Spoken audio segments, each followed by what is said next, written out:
Yes, indeed. We are back once again. Another edition of the Burgundy Breakdown. Reedie Zee, myself, and Juan Gotti. We got a lot to talk about. The 53-man roster, the AP Masterclass. That is his Terry McLaurin contract, and so much more. But we're going to talk about that right here in the Burgundy Breakdown. That starts right now.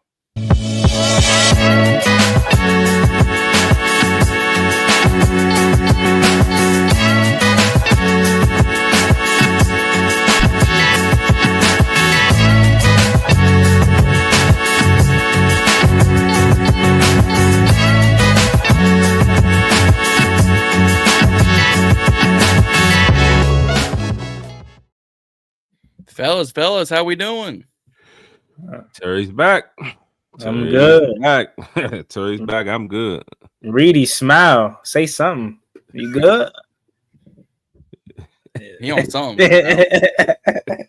Reedie always got to start a show with some shit. Yeah. Reedie on his hoodie Terry right now. That's what he's on. Terry, how you? Reedie, how you feel about the contract, man? It's cool. Yeah. It's cool. I mean, it don't really move me. That's how he about to be. He gonna hit you. You saying Reed about I don't have no opinions. It got done. I'm cool. We move on. Yeah, we started the show with Reedie. How do you feel about the contract, Reedie? Terry gets up there on this press conference that I just watched about 30-40 minutes ago, capping. He wasn't capping. He happy with the money. So you wanted a better contract. I mean, I think it's good for both sides. But you wanted way more than that. Come on, man. If y'all come up there asking for 45 and 40, like trying to be paid top whatever, you cannot tell me that you happy with the contract after the details have soon leaked out. Like real talk though. You know what I'm saying? Like he's saying what he's supposed to say. But I'm like, Terry, come on, Terry, stop capping. Terry taking the high road. Then he get up there and when they asked him, they asked him about the ankle injury. It was like one of the last questions they asked him. He's like, yeah, I'm gonna just trust the front office. When he said that, I said, oh yeah, Terry, you're capping. I'm gonna trust the front office and everything and the trainers and trainers. They gave me a whole training and they ramped me up and all that other stuff. He was saying, Oh, Terry, don't get up there capping. We know what was going on. Go ahead. Man, I ain't think about it like that. So you saying he basically was like, all right, I'm gonna sign this jump, bro. Just they gotta do what I gotta do. That's crazy. I believe that it was what it was. Like he said that it was like, both sides caved and came to a common ground. I do believe that. But don't sit up there and say like you might be happy with it as it turned out in the end. But you trust me, if they would have gave you more money, you definitely would have been sized. Don't get up there acting like that was the best number. Like you just super ecstatic. Come on, Terry. Stop what you're doing. Sure. That's the only thing I got to say about it. But it is what it is. It's a team friendly deal. I think Nikki said basically it's a 2-year deal in a sense, even though it's a 4-year contract total. With the year he has remaining, plus a 3-year extension, it's essentially a 2-year deal. Essentially. So I think I just hope we don't get here in a couple more years when the guaranteed money is gone. I just hope we don't get to this point. I hope he just plays it out and then figure it out from there. Like he even said, like it's different from your second contract to your third contract. He even said that in his presser. So if you know that, don't. Just play it out. That's all I'm hoping. Mm-hmm. Great point. Yeah. I mean, for me, I think that while they weren't able to probably meet his number, they came to an even. Well, let me back up. I think if true about the question of 41, 40 million, 42, I think if they came in and said that was just the star high to kind of make sure that they don't get lowballed. Or they can come in and find basically meet at a good, reasonable number. I think 32, 33 is right, like we've been saying all this time, right where he should be. And I do think that he's happy with the deal. The way that they package the deal, though, it's not like you said, like, it's 29, it's really like 29 per year, but they package it with all these incentives. And pull up the next page. Hold on one second. And the signing bonus too. pull up the next page with the how it's broken down. You know what I mean? The 2025 base is 1.75. That's to help us have cap, keep the cap where it is now. And in my mind, I'm thinking that's leave us room to potentially re-sign a Tunsil or a Lattimore or a Debo Luvu mid-year. So you can sign them now, and it gives you that wiggle room. So the offseason, you're not, you don't have all those players to potentially sign. Also, and then look at next year, the base is only like 12.9. So I think I think that keeps us with that flexibility. To be able to still acquire players and do the other things that we need all the way throughout the contract, really. But the incentives, all of these incentives are obtainable. Yeah. 83 That's what I said. Yeah, Reedie called me with that, and I'm like, yeah, that's smart. And Reedie was saying, well, I would have inflated, made him get 100 catches and then a few more yards. And I'm like, nah, I think that's where the compromise is. Yep. You make the incentives obtainable. You make it something that he's already done. So you show him like, we would want to pay you, but we can't afford to give you that. So this is what's going to work for us, but we're going to give you these incentives that we trust in, that you can get to. And look how easy it is. 83 catches, 1,100 yards. That's pretty much what he got. 10 touchdowns. That's pretty much what he got last year. And it's in every year. Yeah, and you add it on next year. Yeah, it's the same shit every year. You add it on with the playoffs, it doubles. Doubling the money. So it's all obtainable. In Terry's mind, he's going to be motivated to go out and top this year and do better and prove himself. So I think the way it's structured, it helps one keep Terry motivated, pushes him to be better than he was the year before and keep going, and like really bet on himself. Okay, you want to say you 30 and you saying you haven't reached the slump and you're ascending. Okay, cool. We're gonna set it up that way for you to do that and still get your bread. So I think that's where the compromise was, but also, just to kind of, keep everybody happy. Because if you would have made it 100 catches, 1,400 yards or some shit like that, it's like, all right, maybe that might not be realistic. So I looking at this, I think both sides win. Terry knows that he's going to go in here and potentially hit these numbers easily. So I think it's a win-win situation for both. But also, one more thing I'm going to say, like with AP, the way he's getting these guys on these one-year deals, these proven deals, and then maybe signing them next year. This, in a sense, it's like year to year, Terry is proving if he hit these numbers, then he can get more and more money. So I like what AP doing. It keeps the guys and it's keeping like the key guys motivated. So I think it's dope. And I would bet 10-1 in this 27-28 year, there's going to be some restructuring because we've all said Jaden's going to need a contract. Mikey, Coleman, Sennett, Amos, Connerly, like between 27 and 29, that's when their deals are up. So let's say 2028 for an example, $25.65 million base, $500,000 workout bonus, $4 million roster bonus. I would bet you 10-1. March come around, April come around, $5 million of that contract. They're going to say, hey, we're going to restructure you. We're going to take this right off our hands. Here's $5 million cash, cool cash money, right there in your bank account. So we can go sign all our guys, plus go get our draft picks. Hey, 2027, here's $7 million cold hard cash because we don't want it on our cap, so we can go pay these guys. Because tons on the figures is going to retire.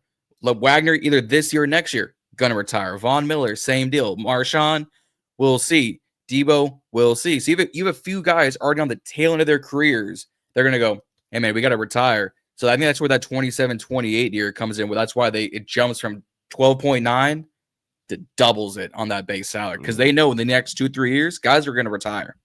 Yeah, and one last thing, too. Giving him that $30 million bonus up front, and it can allow you to structure it the first couple of years the way it did because he basically got a year's salary up front right there at the table. Yep. So I think, like I said, I think it's a win-win. He has 25 and 26 already guaranteed in that signing bonus. Yeah. So it's dope.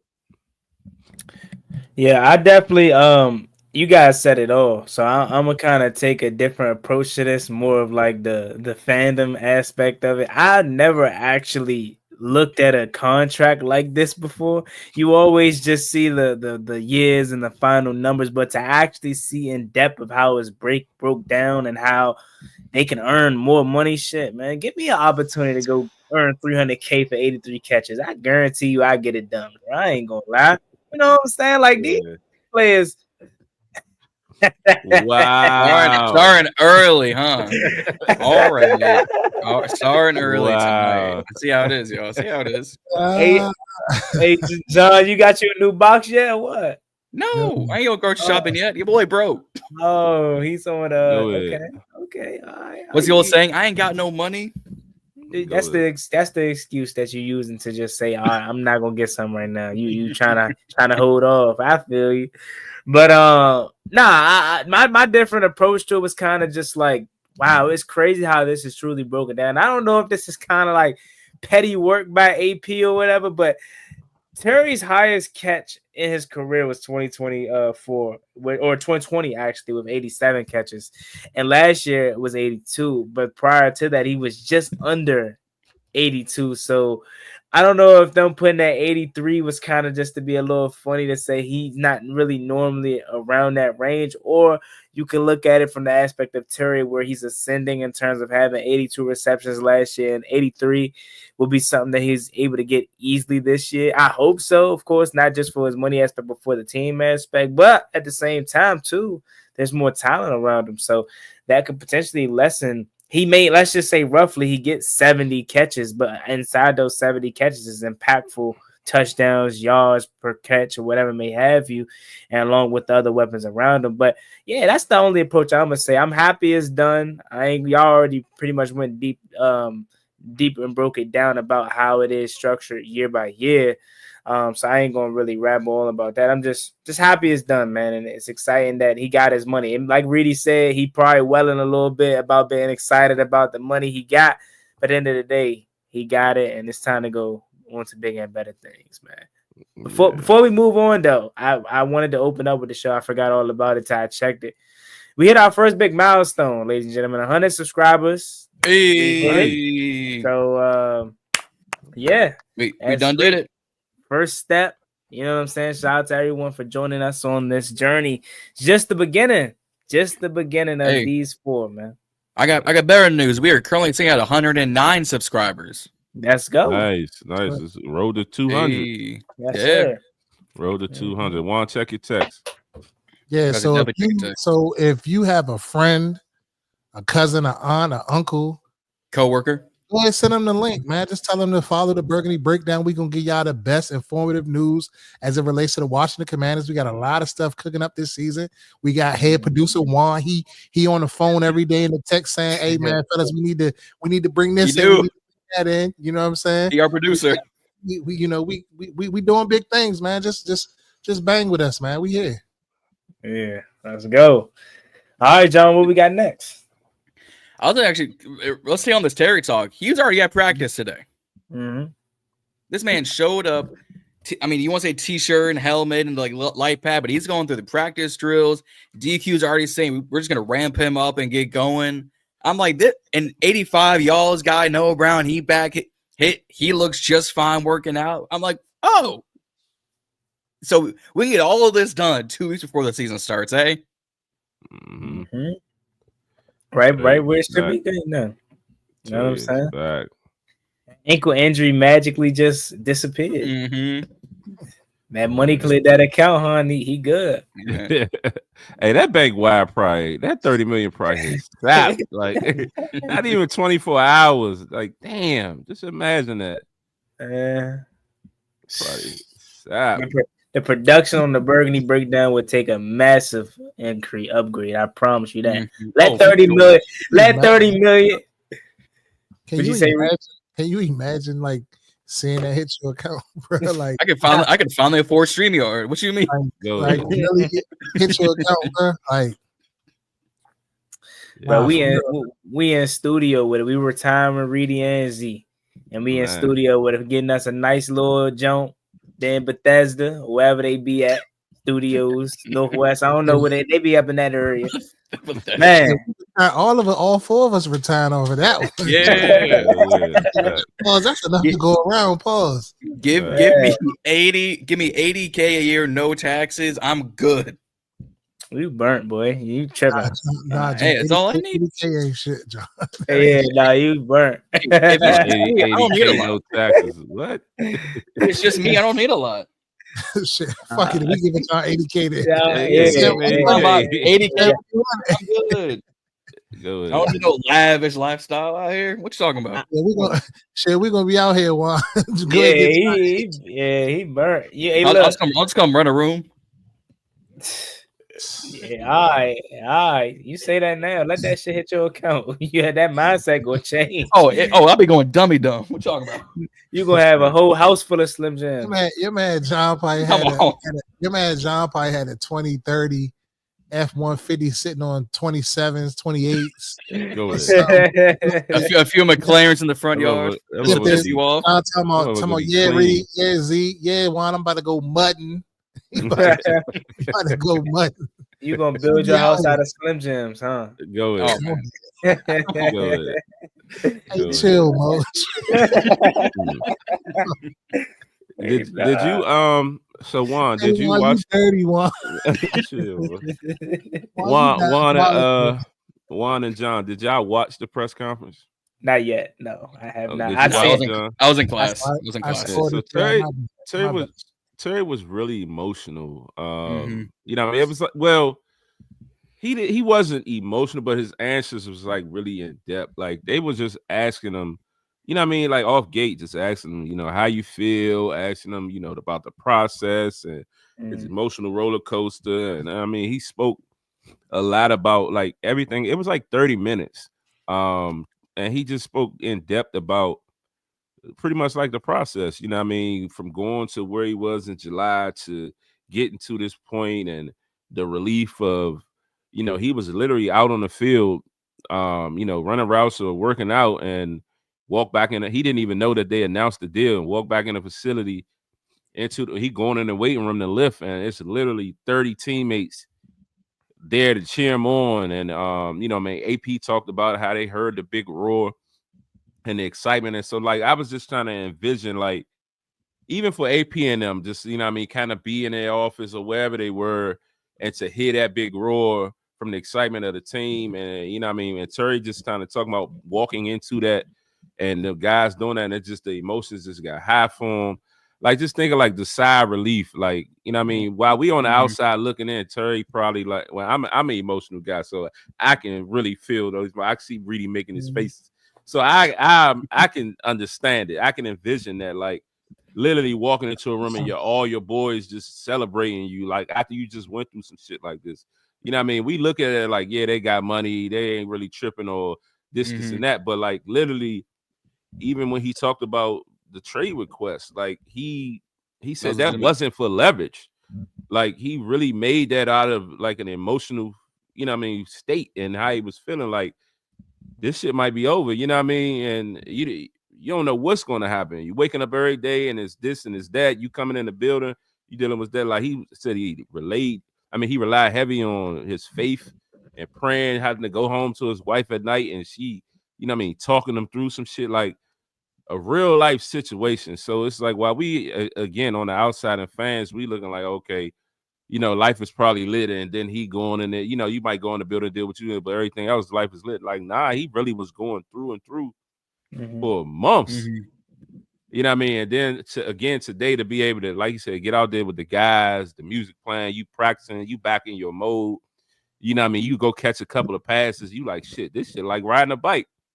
You know what I mean? And the support system from Jaden to Bobby Wagner to Ertz, like, he really spoke in like really depth about the situation. So when y'all get a look at it, y'all gonna be like, damn, like, that's why I text the group and I was like, man, that was a great fucking interview. Like, it really hit home. Yeah. Y'all want me to get my 2 cents? No, let's hear it now. Got something to say. So I see that in the chat. I'm getting out of practice. So I call Zee. I'm like, What you talking about? What interview? He's like, yeah, Terry had a media availability. He's like, you ain't see it? I'm like, nah. So he gave me the same rundown he just gave y'all. So in my mind, I'm thinking, oh yeah, there's some real heartfelt, like heart touching stuff. Right, okay. Whatever. So I go watch it or whatever. And I'm like, it's cool, but Z described it way worse than what it, like way more heartfelt than what it really was. Like it was, like, don't get me wrong, it wasn't heartfelt, but Z like is describing it like a Lifetime movie or something. Like it's just a nigga. Like, that shit deserves a documentary. You tripping? Like, I don't think you tripping. It was all right. It wasn't. To me, it wasn't. You could hear the emotion in them or whatever, but it wasn't to the effect of the way that Z's describing it, because Z had me like, I felt like I wanted to start crying for a minute. Then I'm listening to Terry talk, and I'm just like, I do cry. And then I listen to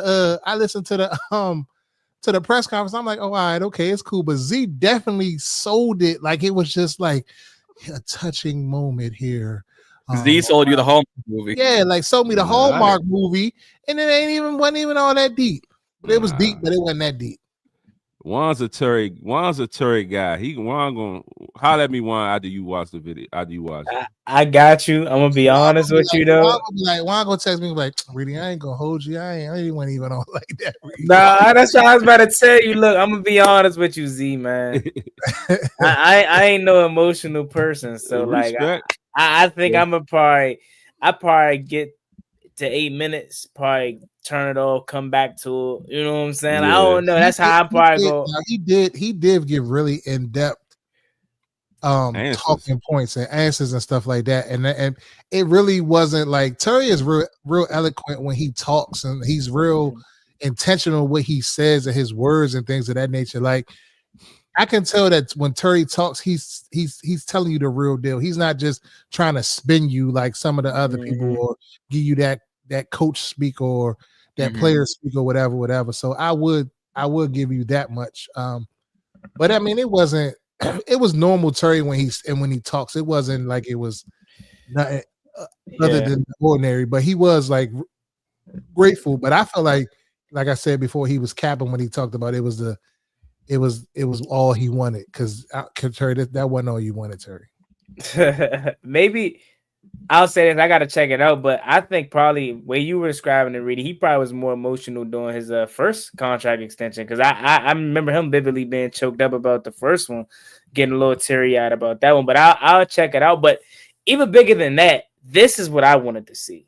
This, along with the date on the schedule being just under 2 weeks away from the season, the biggest thing from him having his presser, it felt normal. It felt like a Wednesday presser getting prepared for the Giants. It just felt regular with outside feeling like 50 degrees, 60 degrees. It felt perfect. You know what I mean? And dare I say, yes, I'm showing my age, but 1-7 is probably the greatest Redskin Commander player I'd never seen in my lifetime. And then that says a lot. But Trent Williams probably would have been the only one. You know what I mean? I mean, yeah, but you gotta think. I've probably seen 2010 to whenever he retired Santana. So I ain't truly that impact that Santana may have on you or Z. It's different. It hit different than me, because I'm saying older Santana. Not saying that he wasn't great, but not how I don't got that memory of that Dallas game how you may have it. I mean, I was alive, but it ain't like how it. You know what I'm saying? Before Terry, it was Jordan Reed for me. So like it's crazy. This man is gonna go down as one of the greatest commanders of all time, hopefully trajectory wise. And I think nobody should wear 17 after he retire. Honestly, yeah, Asia, I think that's facts though. Terry does have that perpetual chip on his shoulder, because he was Mr. Football coming out of high school in Indianapolis. I think he won a state championship and all that. Then he gets to Ohio State, and he just had to earn it every single step of the way. He was I mean, shit, they was wide receiver U at one point. Just everybody, you know what I'm saying? All these receivers was coming out of there. So he really wasn't getting on the field. Like he said, he was only getting like maybe 20 reps a game or something. Like he really wasn't like, he wasn't the man, you know what I'm saying? Then he's drafted in the third round. We drafted him. So he wasn't expected to be like these receivers that come out now. Like he wasn't expected to have this longevity with us. That's what makes what I'm saying like more to it. Like he's genuine about it, and like you said, he's always had to prove himself. Like he even through this negotiation, he had to go in there and talk to AP and prove his worth and express like this is what I mean. He even said it. I was in there telling him like what I mean to this team and this organization. So like imagine going through like you not about to lose your job, but you trying to get a raise and you got to sit there and emotionally express yourself to get the money that you're looking for. That's how I'm looking at it. I don't know about y'all, but that's just how I'm looking at it. Like that's it as a person outside of all the money, even as a human, like that's a tough situation. No, I feel you. I mean, I definitely understand where you're coming from in terms of that. Shoot, just looking at this picture though, like I feel old. Man, that 2019 year with the red, low key, people be saying like the Commanders. This is off top. The Commanders uniforms look better, but that picture right there at the bottom in the corner of 17, that's hard, bro. That's fire. You know what I mean? God, man, he's been through it all with us, bro. If it's one person that deserves this money, bro, it is Terry McLaurin. I might pop out with my 17 week one. Reedie, what we doing? What we doing? Reedie already said it. Yeah, he gonna pop out with the what shoes? The Travis Scott. Travis Scott's with his. Hold on, time out. With his khaki I was on Terry page yesterday, and the wife had on the same Scotts. I said, "Oh, this is a family affair." But they about to get sponsored, man. That was a winning gift. Scotts. Let me go on. Terry been rocking them Scotts in like last year. Yeah, Terry been rocking them Scotts for about 2 years. Yeah, he done had them for a while. Hey, all we know is Terry got a big bag of money and a fresh cut. That's all we know. He might got a few pair, but also, well, that cut is a little slightly janky. I got a text. Shout out Gully, but he said, "Man, that fade ain't it." Y'all keep going on my. Y'all been going on my man shape up for 10 years. That blend ain't right. I say that man, he need to come get a cut on the South. He keep getting them Ashburn cuts. That shit ain't right. Oh man, yeah, but not. Terry love him some LV as well. Like he always got on some LV. I want to. They had the wife. They both had the whole LV outfits on. I'm like, stay with some LV. Like, okay, twin. All right. Yeah, they out here. And then he on the back end of the presser, he get to talking about. I seen the clip that hit the internet where they cut off the presser, but the clip hit the internet where he's talking about the hoodie. The hoodie. He talking about I wear a hoodie when 90 degrees and 90. Terry, every time I see you in a picture somewhere, you ain't got on no damn hoodie, Terry. Miss me with Why that. And Terry? Yeah. Now he wearing hoodies all the time. You gotta Reedie is on to you, Terry. I'm on to you. But congratulations, Terry, though. For real, like real spill. Like I'm happy that he was able to resign and we was able to put this behind us. It's all fun and games and jokes. I'm just joking about the press or whatever, but nah, this is big for our team. Nah, for sure. Definitely. Man, someone on IG said that Terry got a sad face shape up. Go ahead. That's why. Ashburn cuts. Go ahead. He laughing. Y'all gonna stop bidding on my man shape up, I'm bro. telling you. He can't control he can't control it, bro. Like that's just how you know what I'm saying? I mean, that's how his head is. Pause. That was crazy. No other way to say that, but bro, I mean, hey, damn it, yeah, man, hey. But at the end of the day, he's back in the building. Yeah, John, officially. We on next.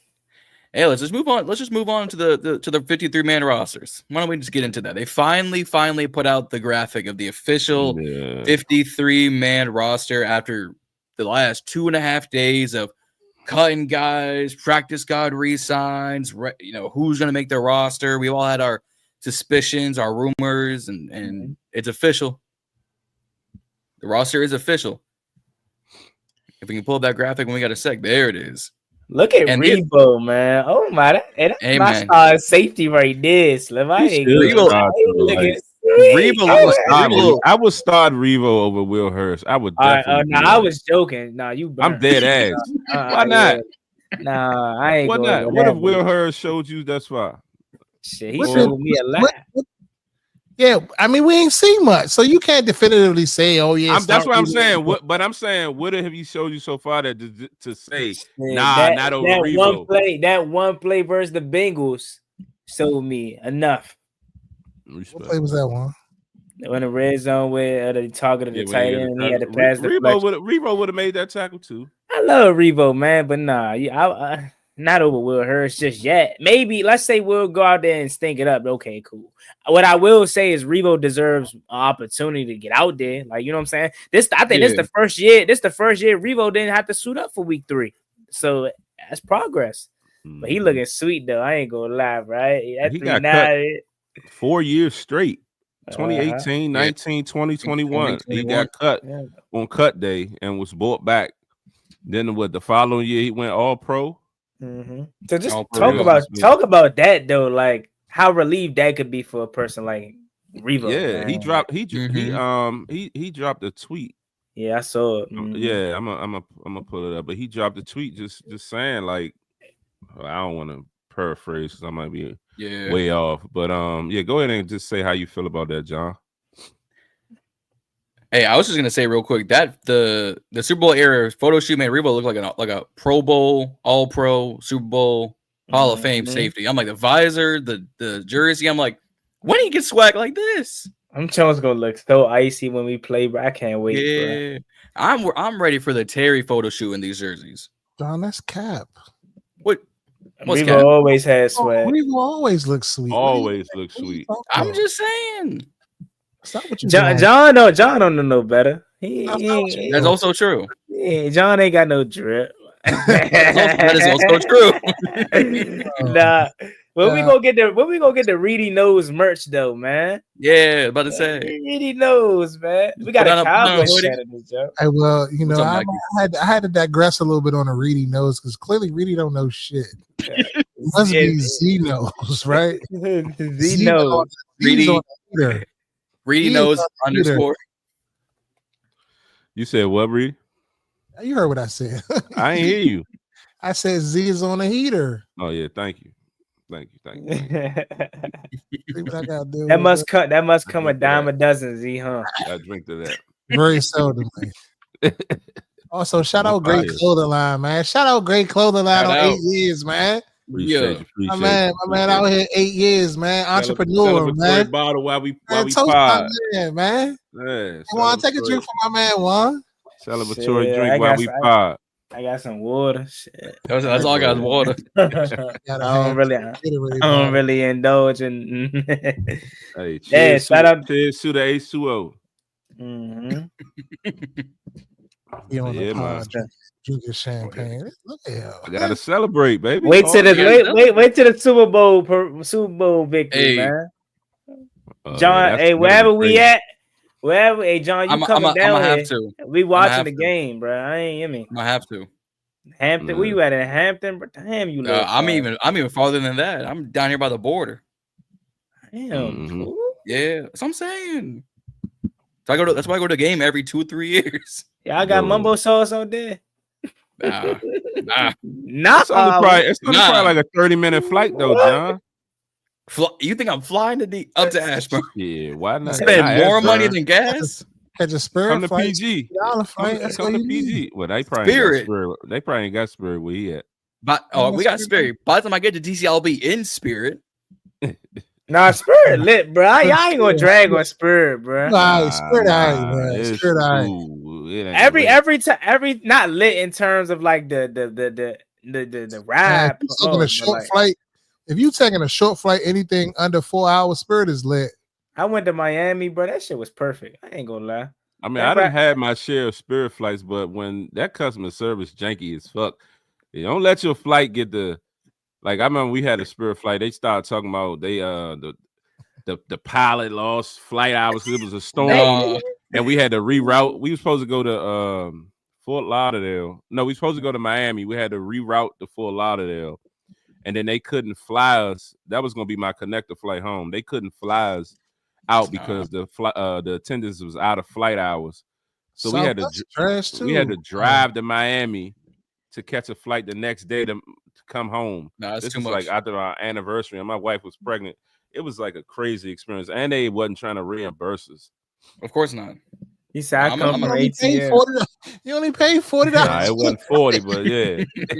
and I upgrade with me. When I fly, I gotta upgrade my seat. So look, I'm a big dude. So we went not last year. The year before last, we went to Atlanta, right?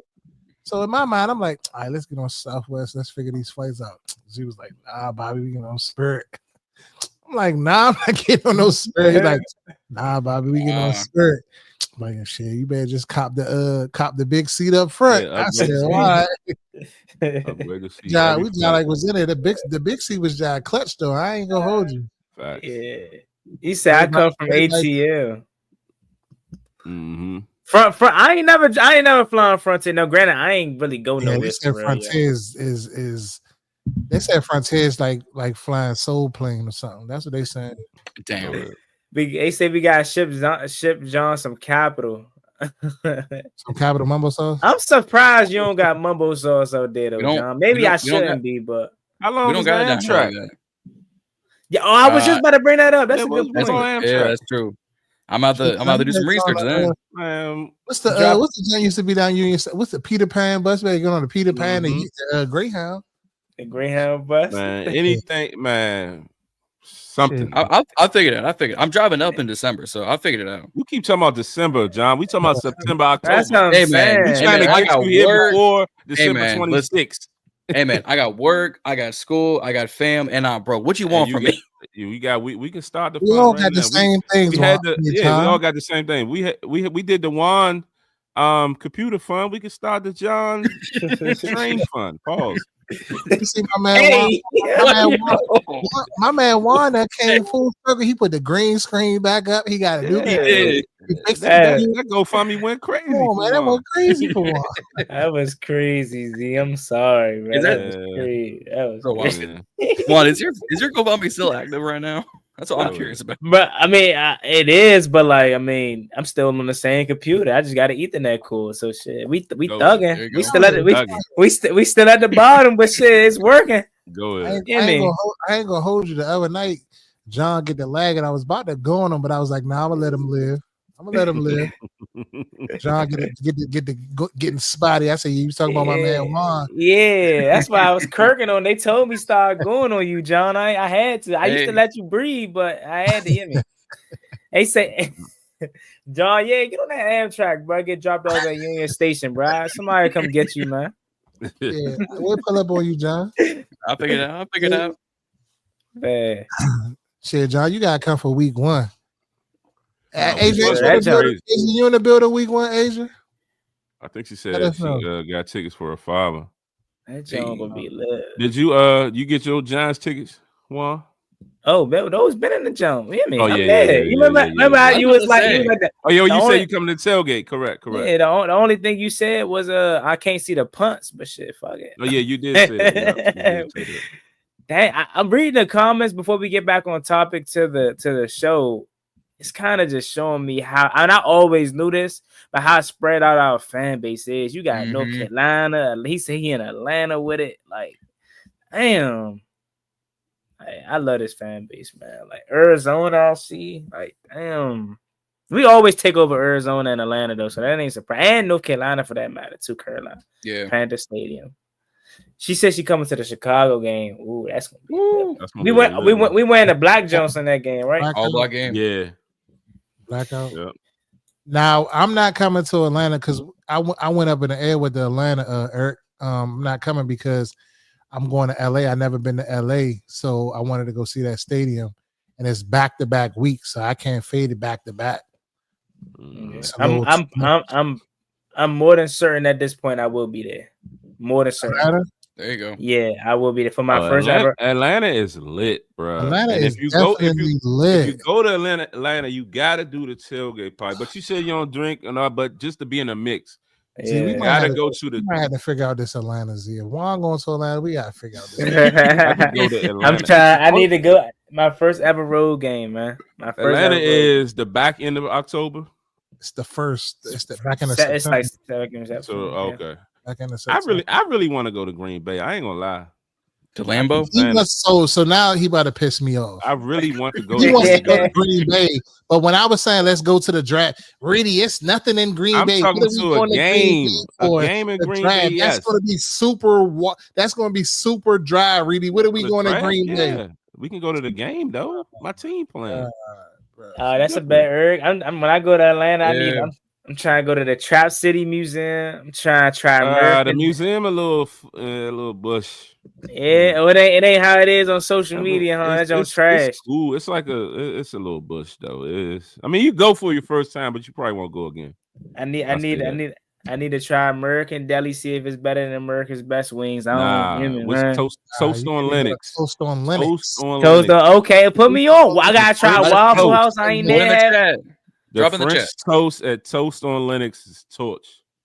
That mac and cheese is bad. Yeah, really. Anywhere we go, anywhere, and we're gonna get back to the show, y'all. But anywhere we go, it don't matter if it's.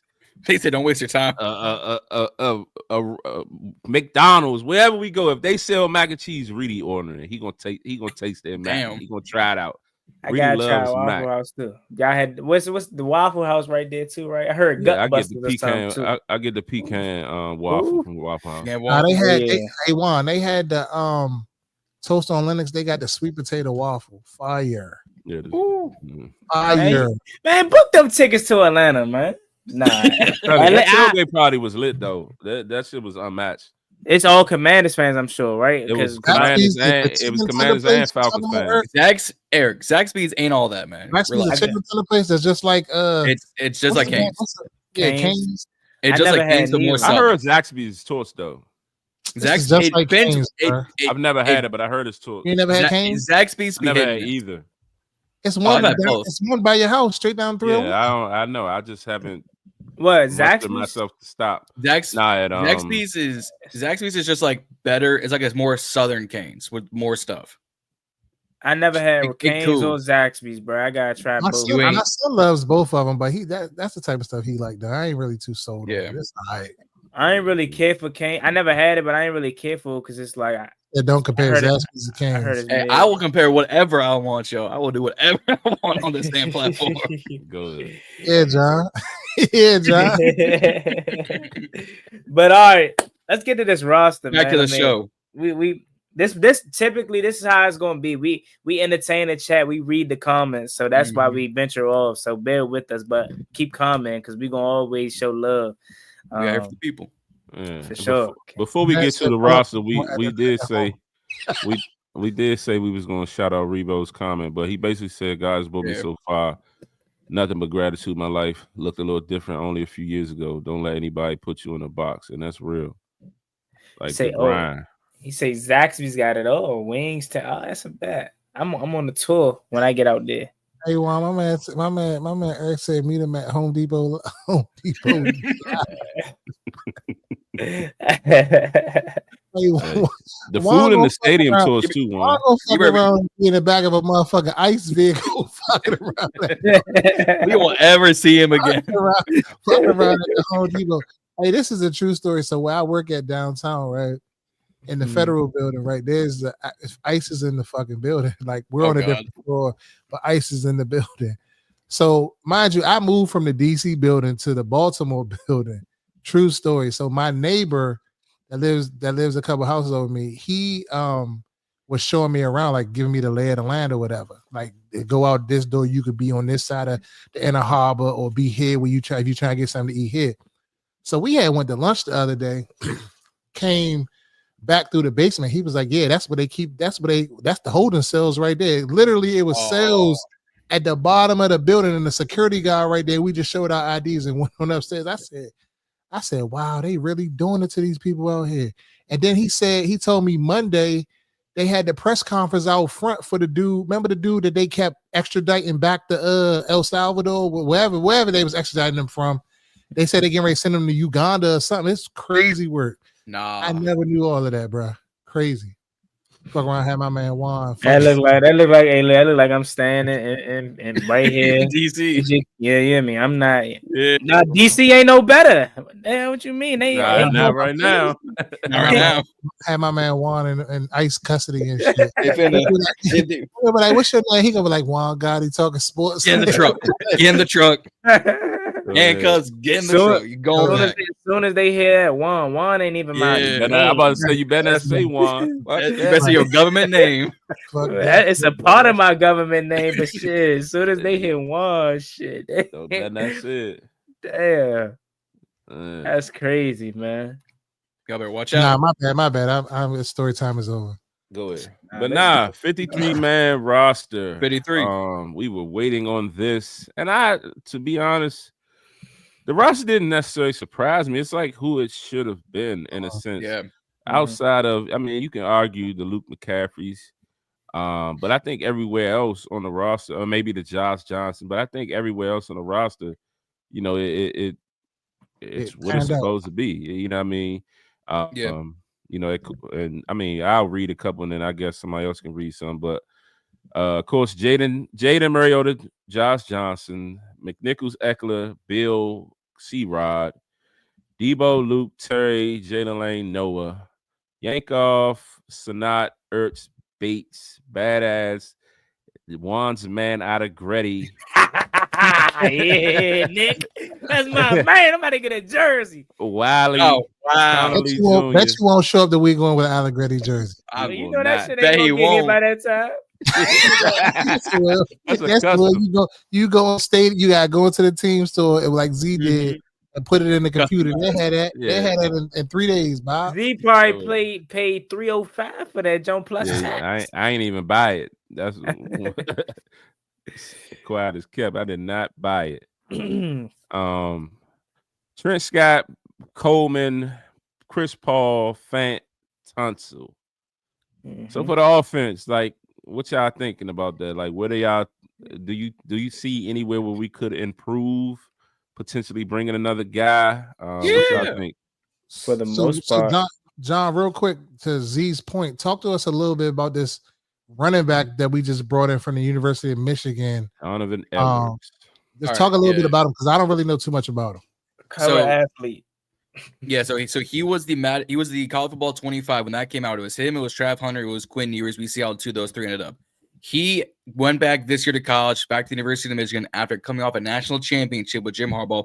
Say what you want, and did a whole lot of nothing for the Wolverines. So he became an undrafted free agent. Went to the Jets, and I went, yeah, you ain't lasted long here. They got a bajillion backs in Gotham City. Got cut on Monday or Tuesday, and we picked him up on practice squad earlier today. So he's got some cool plays and everything, and you know, as Brandon put it, led the Jets in rushing yards at 26 carries for 89 yards. That doesn't move me one bit. That averages out to 3.4 yards per carry. Y'all impressed by that? Y'all impressed by 3.4 yards? Hold on. So you said, I remember him being on the cover of NCAA last year. Okay, so basically he went into this year as his senior season, and he didn't pan out this year. He and Ollie Gordon were the two backs that went into this past college football season, and we all went, okay, we got to pay attention to Michigan and Oklahoma State. These are some of the best backs in the country. And Ollie Gordon went in the 7th round. Donovan Edwards went undrafted. That's all you need. Before, so how many years? What's his body of work in college before? Because I don't know before. His best season was his national championship season at Michigan. I'll pull up his stats real quick if we want to talk stats. He's super young. He's only 22 years old, so he's got nothing but green grass in front of him in terms of play time. It's just where he's going to get it. So let me pull up his stats real quick. So okay, so I see he ran a 4.4 or 4.5. Yeah, 4.5. So he's another shifty back similar to Bill. Mm-hmm. Similarly, yeah. So Edwards spent 4 years at Michigan. Reedie's going to go out on a limb and say he's going to be the next starting running back for us. I'm gonna pull a Z. There goes the I'm gonna pull a Z. There goes the John, you controlling this? No, that's all y'all. That's all Z. Z, you owe me $50. They better copyright the shit out of us. No, I turned the volume on. No, it's the video. It's the video. Got you. We ain't tripping though. I mean, we wanna. I was trolling about that. We ain't making. Not yet. Not yet. But yeah, like. So you don't think? So just give me your opinion, John. You are the resident draft expert. Yep. So you think that he's not good or what? He's based off his highlight. To me, it looked like he got a little wiggle to him. He's cool, but he ain't making a roster right now, especially with the depth of running backs we have. Like, he wouldn't be on a roster in this division in the NFC East. I don't see him being a starter in the conference of the NFC because there's so many good running backs in the NFC right now. I'm not saying a starter. I'm talking about a contributor. He's just going to be a practice squad guy. Like, his best season was 2022 at 990 yards, 7 touchdowns. The past 2 years in Michigan, he's had that combined. But so based off of what you're telling me, well, he's 22, but he's super young. What I'm hearing from you is he could be on a C-Rod trajectory where he's on the practice squad year in and year out, and maybe 3 years from now he gets that opportunity if the same regime is still here and he's still making the practice squad. That's what it just sounds like. If they're still here, if he's still here, or if he gets picked up on another squad, cool. Like, I'm not trying to root against him. That's not what I'm trying to say. I'm not trying to root against Donovan. I thought he was good that 1 year, but 500 yards and then 450 in 2 years, so 950, 990 yards in 2 years doesn't move me the same way that Bill put up 1,119 at his New Mexico days and then gets screwed over by the NCAA at Arizona. Yeah, but there's a big difference in competition playing for New Mexico and playing for and in the Big Ten. True, they have like a I'm not taking that away from Bill. Don't get me wrong. I'm just saying, like, it's levels. I mean, has Michigan really had a? I'm about to say, did they fall off? Like, Michigan definitely fell off after that. So that 23 season was the national championship game where he had 119 carries for, it's called 500 yards and 5 touchdowns. That's fine for a college football running back. Isn't always going to break 1,000 yards. That I know that. I'm aware of that because I watch this sport. Damn it, we got football on Saturday. I'm hyped. But also, they had Blake Corum that same season. Yeah, I'm about to say it was no running back, right? Yeah, Blake Corum went in the 3rd round to the Rams, who I was like, oh, he went to the Rams. Kyron Williams, I thought they were gonna tear shit up in LA. So then he comes back to college, RB1, and then drops 128 carries for 589. Did the offense dip? Absolutely. But to go from that to RB1 and then your reps increase, but your production decreases. I think he can be like a C-Rod. That year that he had the 900 yards, was that the year when JJ McCarthy was the quarterback? That was the year before JJ. Okay. That was the year before JJ. So it could have been a whole different just scheme, but not that I wasn't watching Michigan football in 22 because they weren't on like that. So is this somebody that is it worth picking up on a waiver wire and bringing them in here, bringing them on a practice squad, and something happened, maybe bring him up? Like Juan said, could you see him on a C-Rod trajectory? Say super young, so like that intrigues me. From what I see on the film, he seemed like he could play. Now I don't know what he did the last couple years. No, I'm not saying he can't play. No, please don't get me that wrong. I'm not saying he can't play. I just don't want fans to get hopes up saying, oh, he could be the next, breakout story in this league. He could be the next, superstar running back on a team. Because in my head, I'm like, well, we're keeping Bill for a while. I would bet 10-1 they keep C-Rod around here for at least another 2-3 years. If Eckler is gone in, let's say, a year or two, then maybe you bring him up. But if think Eckler type has good hands out of the backfield. Yeah, Donovan can catch too. So he's a dual threat running back. I just don't see anywhere on this team he gets snaps this season or even next season. But to Michael's point, that could be his role into getting into, because Eckler's gone after this year. And that opens up a whole whether C-Rod's back.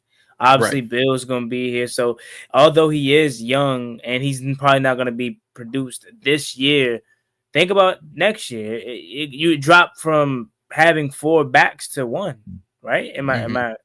If I can remember correctly, because it's Eckler's going to be gone. C-Rod is up in the air. Jeremy McNichols ain't going to be back more than likely. So it could be a room for him to maybe stick around. But as you alluded to, he is a practice squad guy. Not really much to think of at this current moment. So, yeah. They back. But what were you talking about the roster?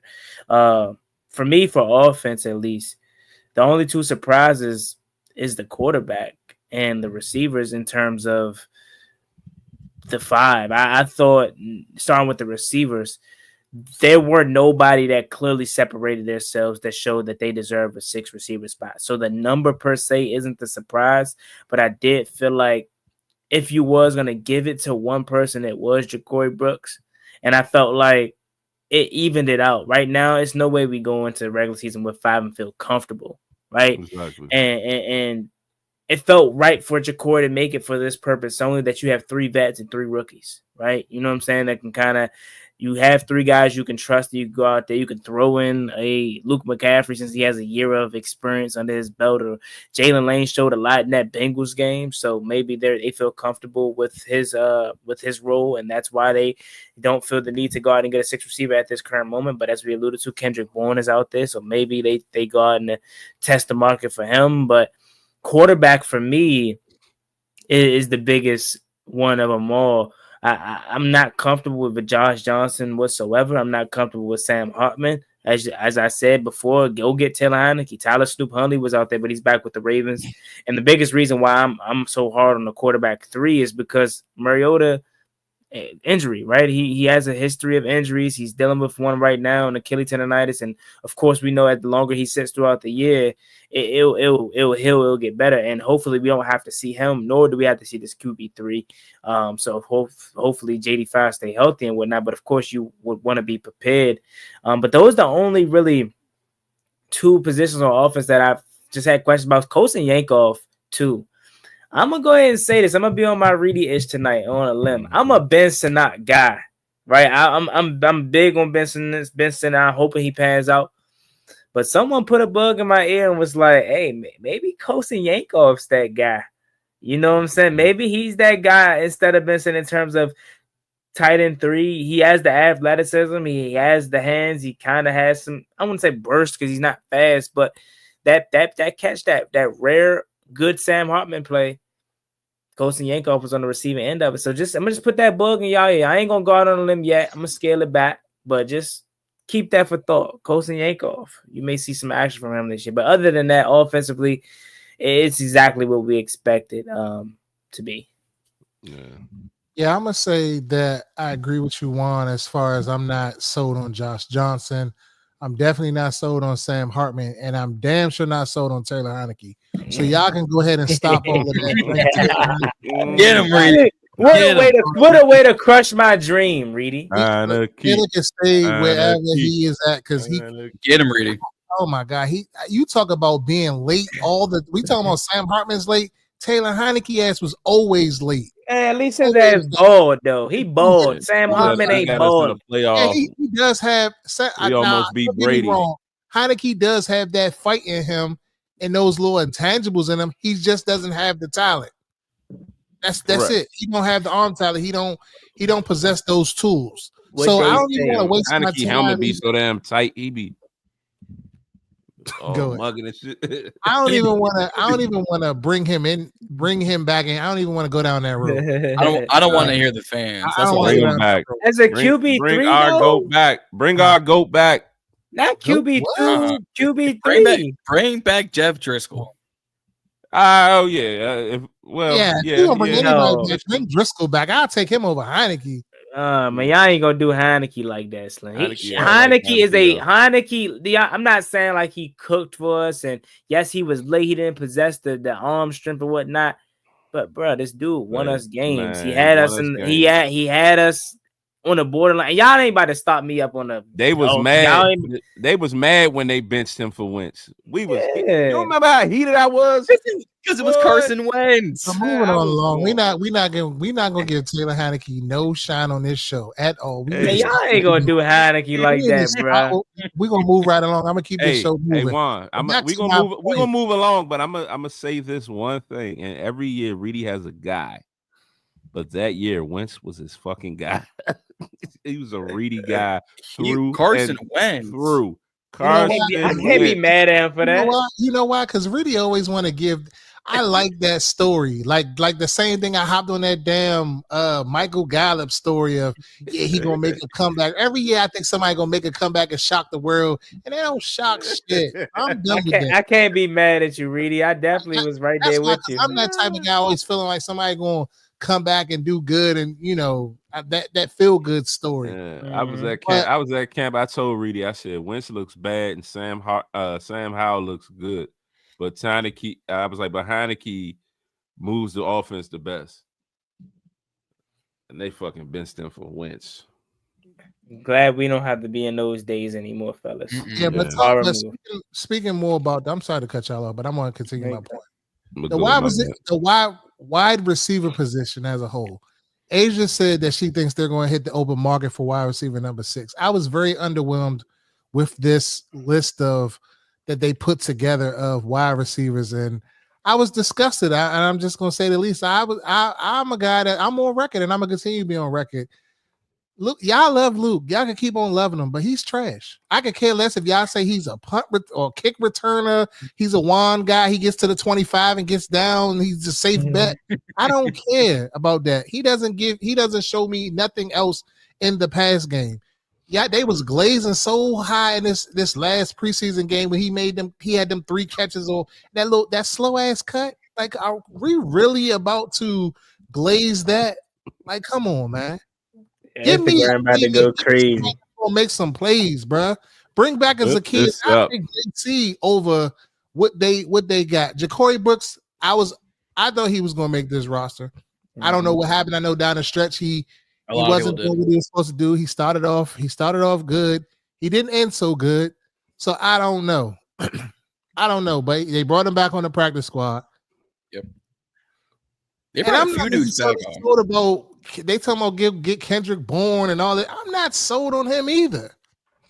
So, but you gotta think though, I get your point, not to cut you off about it, but we're talking about a 6 receiver. We're not talking about somebody that's going to be like Zacchaeus last year was expected to come in and contribute somewhat. This is a guy that barring injuries or anything, ain't really going to see the field. So why would you be opposed of a Kendrick Bourne that has a chemistry?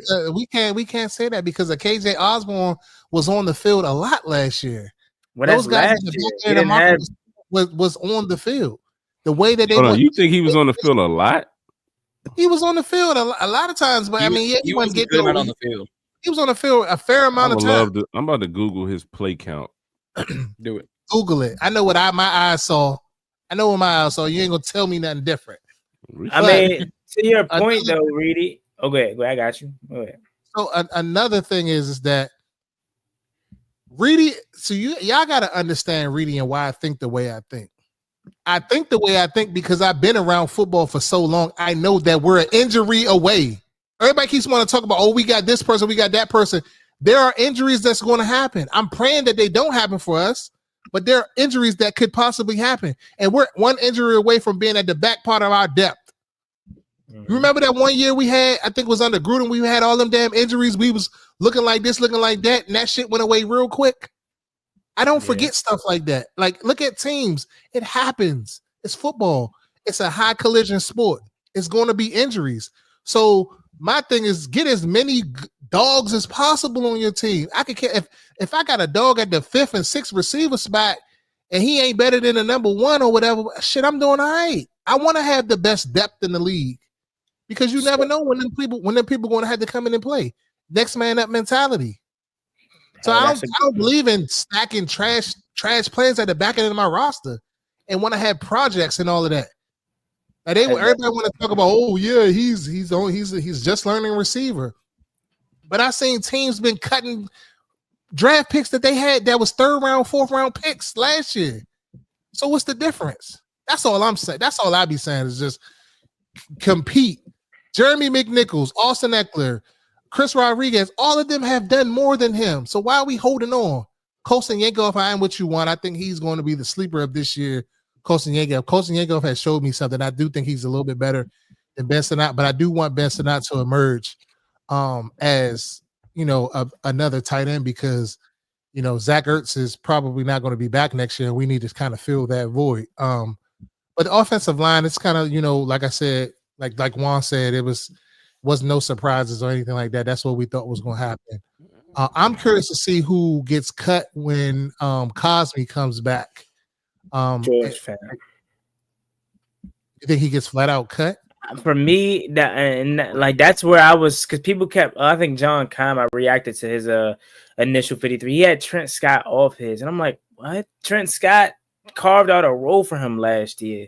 He's going to be around. So if you look at the oddball when Cosme comes back, if it's not Fant, and it's one of the guards, it would be Chris Paul. But I don't think Chris Paul gets cut. I think he had a hell of a camp in preseason this year. So, man, I would be George Fant if you ask me. On offense, yeah. And I know he's a quality depth piece. He's been around for years now in Seattle and whatnot, and actually started some games. But it's a reason why he was still around in August and made this roster probably due to the fact that they needed to fill that void until Cosme came back. KJ Osborne. What Reedie said just a few minutes ago, I agree with, but he furthered the point of why you should go get a Kendrick Bourne. Because two guys, you don't have no Ja'Cory Brooks, love him for the potential, but he hasn't done nothing. That's to your point of why you don't want a project. Luke McCaffrey hasn't done shit to this point. You think he's trash. Can't deny that at this moment. So go get a Kendrick Bourne at this point that can give you 400 receiving yards as a 6th receiver. Yeah. KJ Osborne last year played one game with the Commanders. One game. And he sat out all the others. He didn't even make the active roster. So what games did you see him in, Reedie? I got I'm legally blind. Reedie knows. I'm legally blind. Maybe it was Chris Moore. Maybe he was counting the Patriots game. Chris Moore went on. Chris Moore wasn't even on our team last year. He was. No, he wasn't. He was. He was on our practice squad. No, Chris Moore was getting snaps. Maybe I'm mistaken him with Zakir. Maybe I'm mistaken. Not Chris Moore. Bruh, I must be blind with you too, Reedie. I stamped Chris Moore was on our team last year. And he played last year. He played in 5 games last year. Nah, he was with the Cardinals and he ain't getting nothing. What? He had a blank. He got all hyphens across his stats. Now, time out. Who was our backup receivers then last year? Who was our backup receivers then last year? Because I know it was a couple games, but we had to put out some guys that we were not fond of. Hold on. Let me see something right quick. I gotta see. Bryson Tremaine was one of them. He didn't get by with snaps. Bryson Tremaine, I don't remember him playing the game. He played a game. He played a few snaps. Pull up Bryson Tremaine since you pulling up stuff, Z. Pause. He played a game. God damn it. Reedie might not know tonight. Reedie might not know tonight. Facts. I ain't gonna hold you. I'm up here saying anything. He said, he paused and closed his eyes and said, I'm legally blind. Hey, now y'all know that video was going, I'm legally blind. Yeah. DOP for life. My name is Donna Goodold. Go ahead.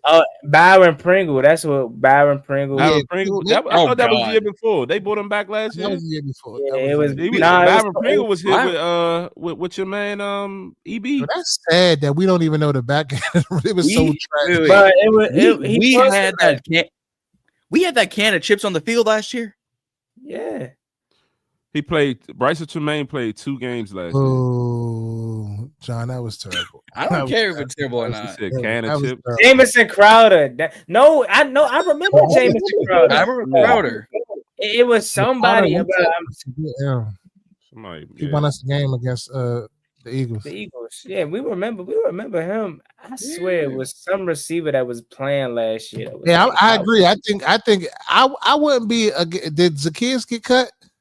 No, they just didn't resign him. He in Chicago and he hooping. I wish we would have kept Zacchaeus, bro. Yeah, I would go get. I would bring JC, and I ain't gonna hold you. I would too. Yeah, I would definitely. I said that the other day. Go get JC. Mm-hmm. I still don't like how we let go of Zacchaeus and Dayami. I thought we was going to for sure bring back one. Now is this now? So we're looking at this wide receiver, 5 wide receiver lineup. Besides Debo, okay, Jalen Lane, deep threat. How are we that much? I mean, we're better, but are we really better? No. Think about it. Like, yes, we have. Like, I'm posing this to the chat. Y'all chiming in the chat and y'all let us know. Like, are we really better or are we not? I'm on your side with that one because I think yes, we have a legit wide receiver too now. Yes, so technically we're better in that aspect of it. So of course that takes notches, leaps over last year. But in terms of the depth and how comfortable we were with our receivers, especially knowing what we know now about Dayami and about Olamide and how they performed, last year's group was way better from top to bottom. Imagine what you can get out of a Terry McLaurin, Debo, Dayami Brown, Zacchaeus, and Noah Brown receiving core with the Jalen Lane in there. Like that's fire to me. I love Noah Brown. Y'all know I'm high on him. I think he's a damn good receiver in this league, and I think he'll be really good if he stays healthy. And I think they think highly of Jalen Lane, and that Bengals game told them all they needed to know about how they feel towards him. But a lot of what we're saying is based off of projection and not what we know. You know what I mean? And with Zacchaeus and with Dayami, it's like we kind of already know what we can expect from him. So I'm right there with you. I think we're better because of Debo, but overall, we'll wait. I think on the front end we're better. Noah, Debo, Terry. Luke, like to Reedie's point, Luke is now just a question mark, and Jalen Lane is a rookie. So in that aspect, yes, we did not get better. I think on the front end, that first three compared to a Terry McLaurin, a Jamison Crowder, and a Noah Brown, I feel better with Terry, Debo, Noah than your interchangeable parts with Terry. So I think on the front end we got better. On the back end, it's it's about the same. But is Noah Brown gonna make it through the whole year? If he do, he gives you. Besides the point, Z. Like I know, like that's your thing. You keep wanting to try to find a way to. It's not about bashing him. I'm just saying realistically, like someone said it was guaranteed for one. The point I'm saying is he don't really last through whole season. So I'm supporting what y'all saying in that worry. Like if he falls off, then it's just Debo and Terry, and you know what I mean. You hope Jalen Lane, and the guys. You hope Jalen Lane, you know what I mean, pans out, but then you waiting on Luke, and who will you call up? Brooks, and I hope Luke finds a way and shows up and proves me wrong. We need another becomes a okay player. I hope he does.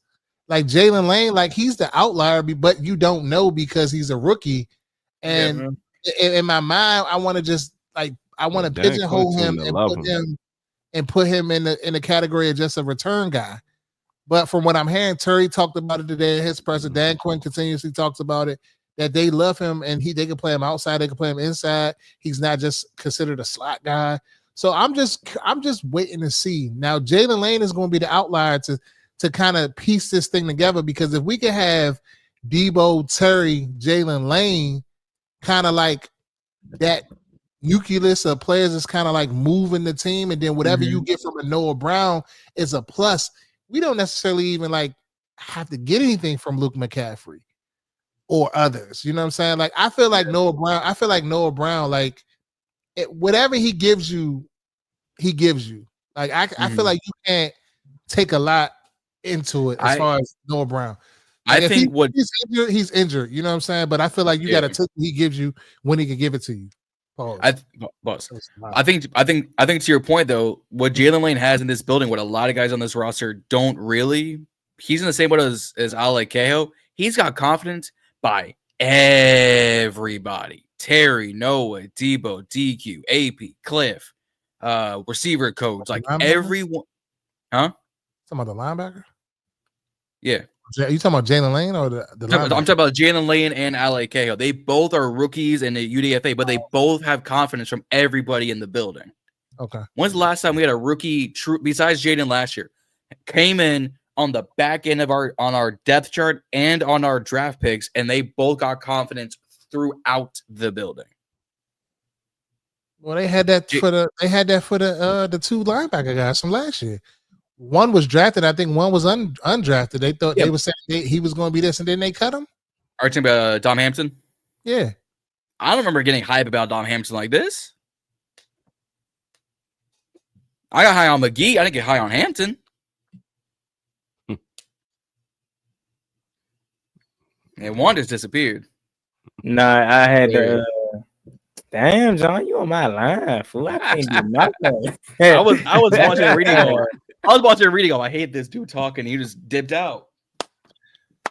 Go. My line. Go. I ain't heard that in a minute. They just said that back in the day. No, back in the day, be like, damn, son, you my dick. He really was saying like,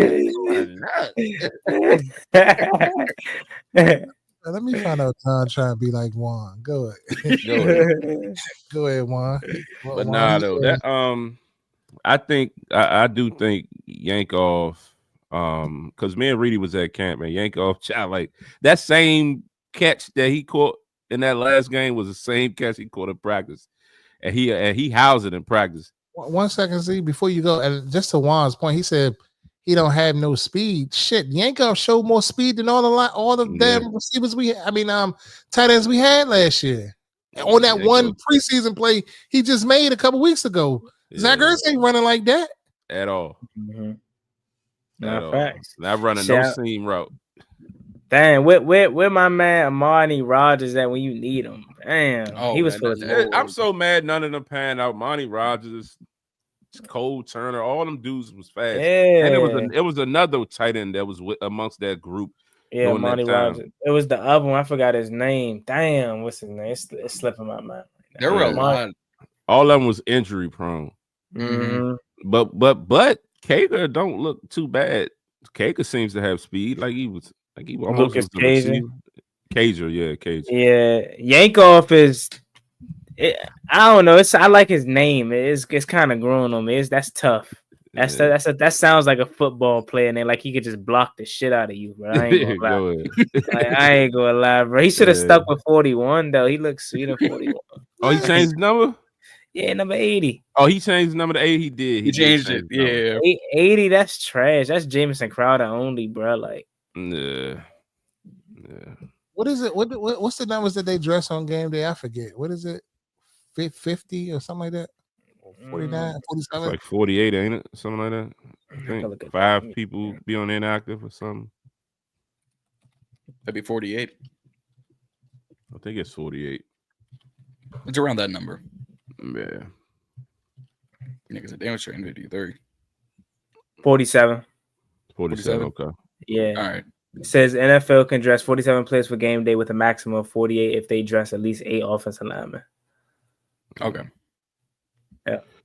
Yeah, fair enough. But you automatically now get to dress the emergency QB quarterback, right? Yeah. They don't count against the numbers. No, I think because it's emergency.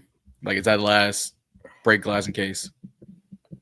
But defensively though, because like I said, before we move on defensively, let's literally go through the offensive line. Like, are there any holes in this depth? Because as I look at it now, we got Tyler Biotis, we got Nick Allegretti, we got Wiley Connerly, Trent Scott, Coleman, Chris Paul, George Fett, and Laramie Tunsil. So, okay. Who would play backup center? Backup center. Dieter is in the practice squad, so I think don't get me started on him. But they said that Wiley. No, they said not Wiley. Allegretti has been practicing at guard and center. Okay. Am I burnt that Wiley has some center history? I felt like he has some center history, or maybe they was just trying it out this summer or something. They might have just tried it out because I don't remember him having any. Allegretti will shift to the center I know spot. So that helps to put Dito on the practice squad. When I saw that, I'm like, damn, they moved that man to the practice. So who is the week one in you guys' opinion starting line? I got from left to right. I got Tunsil, Coleman, Biotish, Allegretti, and Connolly. I say Wiley. So you got Wiley over Allegretti? Yeah, I think Wiley right now. Yeah, Wiley over Allegretti. Mm-hmm. Yeah. As sad as I am to say that. Nah, I'm trolling. Allegretti is perfectly what you need. He's the Noah Igbenogany of the offense. You got James Harden coming off the bench, 2012 OKC, 6-man if you need be. That's how I look at Allegretti. You know what I'm saying? But you hit it right on the head. That's fair. The offensive line is definitely fair in terms of the starters. I mean, I think it goes to show you how poorly they think of Michael Dieter to not even to say, yeah, bro, you trash, bro. I'm sorry. We need a backup center. We talk about a backup center. We talk about the position that literally starts to play and is one snap away from freaking being out of the game. And you don't even have a technical backup center. That means Michael Dieter must be absolute garbage, bro. With all due respect. I always felt he was. He was getting mauled out there. I missed the days of Chase Roulier and Tyler Lawson. Remember Tyler Lawson used to hold it down, man. And he was never really the starter. He always like the rotational guy. Yeah. When he was healthy, he was that dog. Mm-hmm. Yeah. Chase Roulier was a dog too, bro. He just definitely broke his leg back-to-back years or something. It's like, damn. Terry Pye doesn't wear a visor because it affects your breathing. You notice Terry always has those strips on his nose like he has issues breathing. That's probably why he doesn't wear a visor. He wouldn't look sweet with a visor neither though. Like that don't fit him. His swag. I don't know why. He don't really got no field swag to begin with. No shot at Terry, but that don't fit him. Lead at the AJ Brown, Jettas, and Jamar Chase, all of them guys. Terry like old school too. Like I feel like Terry struck me like a guy to be like, I gotta have my cleats gotta be broke in type. Cause like he don't have like if you look at all of the pictures, Terry cleats always look like they just raggedy and old. Like they might be official, they might be some nice jinks for that year, but he definitely wore them about 5, 6, 7 times already. Yeah. But that's like a lot of Ohio State receivers though. Like Olave ain't really all that. Like it talks about like on the film game swag. Like Olave ain't like that. Gary Wilson don't got a whole lot. Gary Wilson like nasty, bro. I hate them jerseys he wearing. Yeah, but if you look at like all the Ohio State receivers in the league, none of them are wearing like the visors, the arm streams or the arm sleeves with the like. Harrison, newer class, but sort of he's getting there. But compared to like the LSU receivers who were just dripping out for no reason, it's just like there's a difference to this. There's levels to this. Time out. Who made John in charge of judging drip? I don't think you can be the person to tell somebody. I'm out here, so why not? What you mean? Nah, Juan, that's facts. Nah, Marv swag is pretty Terry-ish too though. He got an arm sleeve and that's it. So yeah, but so we good on offense. Now we can go defense. Yeah, defense. All right, so defense, man, again, similar to offense. Ain't nothing too surprising about this besides Al Kaiho making it and Noah Igbenogany been in trade talks. But we'll go down the list. Frankie Louvu, Von Miller, even though technically we know he's not a linebacker, whatever they scheme him up or whatever. They said based on his number, they gotta call him a linebacker. Yep. Yeah. Al Kaiho, Bobby Wagner, Nick Ballore, and Joe McGee. DBs, Frozone, Marshawn, Will Hurst, Noah Igbenogany, Tyler Owens, Quan Martin, Trey, Jonathan Jones, Percy Butler, and Jeremy Reeves. And defensive line, no Cleveland Ferrell, ladies and gentlemen. You do not have to worry about that anymore. With all due respect. I didn't like Cleveland Ferrell. He just didn't do nothing. He was there to set the tone, be a leader in the room, but he just didn't do nothing, right? Like Dorrance Armstrong towards the end of the season, postseason ascended. He had a really good preseason and stuff like that. So you can see why they like him. But similar to the B-Rob thing on offense, Cleveland Ferrell is a serviceable vet, but he doesn't stop you from taking a chance on seeing what a Jacob Martin has, what a Javonte Jean-Baptiste has. So that's why they moved on from Dietrich Wise, Dorrance Armstrong, Deron Payne, and believe it or not, but a lot of fans are starting to kind of look at Jerzon Newton as that Luke McCaffrey for the defense. Like they don't really see it, but Eddie Goldman and Javon Kinlaw as your defensive line. So what do you guys say about that? Yeah. I say on the defense, and it's pretty like much what we thought it would be. I mean, like you said, outside of Kyle, which I must have been not really paying attention to the preseason because I really didn't understand the hype around him. I mean, maybe I need to go back and watch the tape a little bit, but I need to check it out and see what he was up to because there's a lot of hype around him. And yeah, the Noah I situation, like we talked about it either last week or the week before, and I was saying, Noah on the block, and Reedie and John was saying they wouldn't want to trade him, and I don't want to necessarily trade him because he's a good, 4th, 5th corner to have. Yeah, but in the sense of floating them around and seeing what's out there on the market, I wasn't necessarily mad at that. You know what I mean? So we'll see how that works out, but everything else is pretty self-explanatory. The guys that we signed this year are pretty much on the team now. I'm not sure if Juan mentioned special teams when he listed the defense, but my biggest thing is Matt Gay. Like, we need a new kicker. We need a new kicker. I'm out on that. There's a few out there. And I texted the thread the other day and was asking about Dustin Hopkins. And I went back and looked at his stats, and it wasn't this year. It wasn't 24, but in 23, he was like 31 for 35 or something. And he had made a few over 50. Like his stats was crazy in 23. He fell off in 24. But like Reedie alluded to, much better than the kicker we had years ago. So I mean, I think you should bring some type of competition in here, just to kind of push Matt Gay. Now, reminder, they did give Matt Gay like a guaranteed contract or some shit like that. So, they may be wanting to hold on to him, but I think there in that room, something needs to happen to push some competition. But everything else on the defense is pretty self-explanatory. Yep. You got anything else to say about the defense? I mean, I was gonna shout out Ale Cahill for making this roster. I did not have him making this roster. I thought they'd be keeping 5 linebackers, 6 if you want to count Von Miller, since they had to classify him.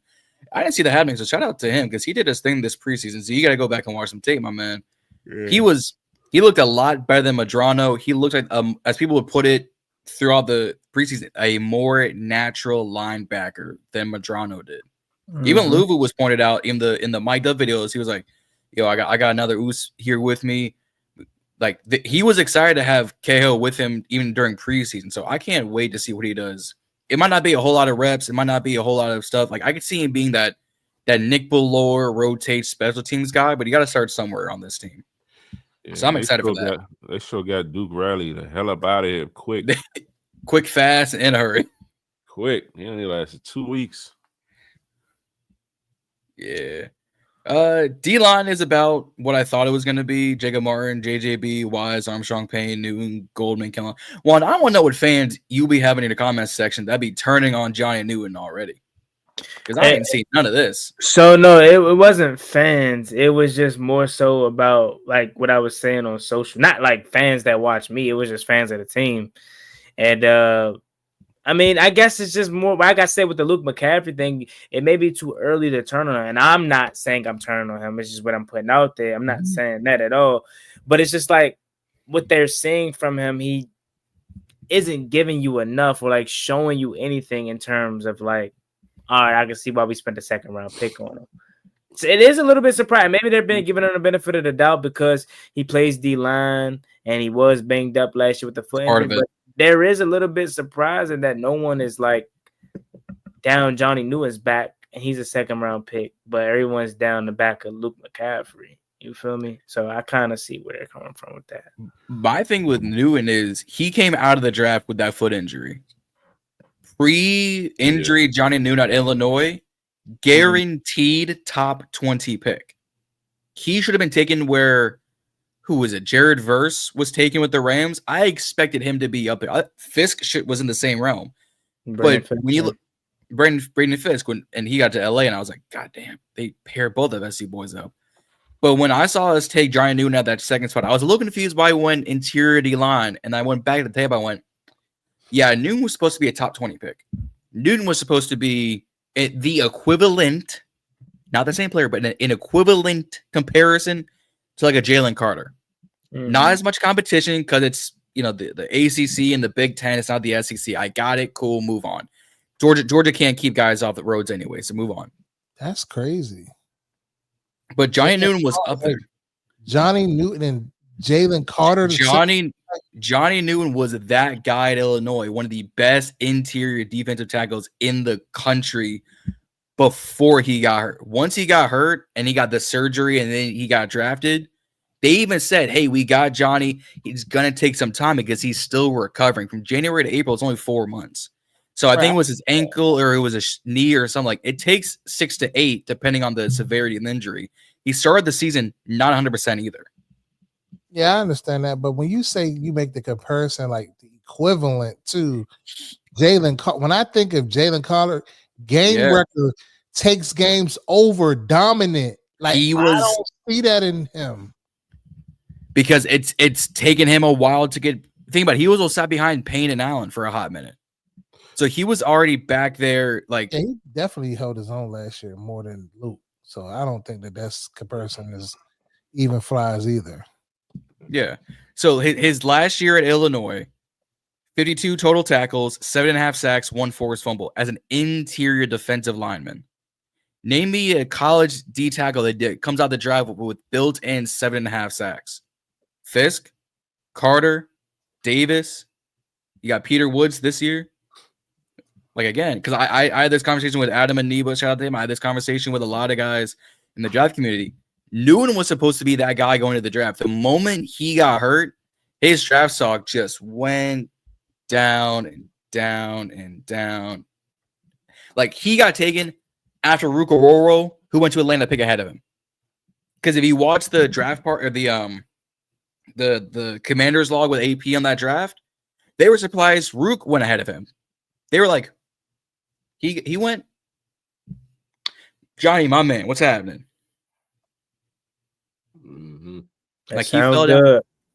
We better see it though. I'm not saying I'm off the Johnny Newton train. So I want people to be clear. I'm just saying there are some people out there that are looking at him with the side eye, and I can't be mad at him because it's like you jump from you're not down the second round picks back, but you're down the third round. Or was he second down? Luke Johnny was second here. Yeah, he was the second. Yeah. Second round. Johnny Newton was Big Ten Defensive Player of the Year and All-American honors in 23. So my question to you, would that be more reason to give him time to be like, okay, he can come around and he has, or is it more Newton, like you got to give Newton some time to marinate and to cook. This year is going to be a much better sample size and comparison. Like last year, he wasn't terrible. I don't think any of us are saying he was god awful. He was a bad player. I don't think any of us are saying that.